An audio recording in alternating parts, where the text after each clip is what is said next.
Unscripted.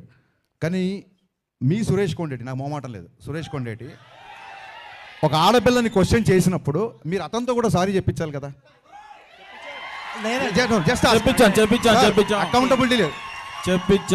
Nishant గారు accountability లేదండి. Accountability మీకు కానీ ఇంకోళ్ళకి కానీ ఎవరికి అకౌంటబిలిటీ లేదు. ఒక ఆడపిల్లని అన్నప్పుడు ఒక ఆడపిల్ల అన్నప్పుడు సారీ చెప్పించారు, నో డౌట్. ఒక ఆడపిల్లని అన్నప్పుడు కూడా సారీ చెప్పించాలి కదా సురేష్ కొండేటితో మీరు. అవునండి, నేను చెప్తాను ఒకటి 2 things. ఐఎమ్ డన్ అండి, నేను మధ్యలో కట్ చేయను, మీరు చెప్పండి, అది కరెక్ట్ అంటున్నాను నేను.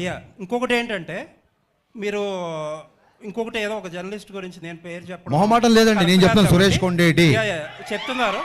మీకు తెలుసో లేదో నాకు నేను ఆయనకి చెప్పే, ఆయన సీనియర్ కాబట్టి నేను చెప్పకూడదు కానీ, బట్ ఐ థింక్ సో ఇప్పుడు ఆల్రెడీ అసోసియేషన్స్ ఉన్నాయి, దానికి తగ్గట్టు కొన్ని స్టెప్స్ అయితే తీసుకున్నారు కూడా. Thank you for your patience అండి.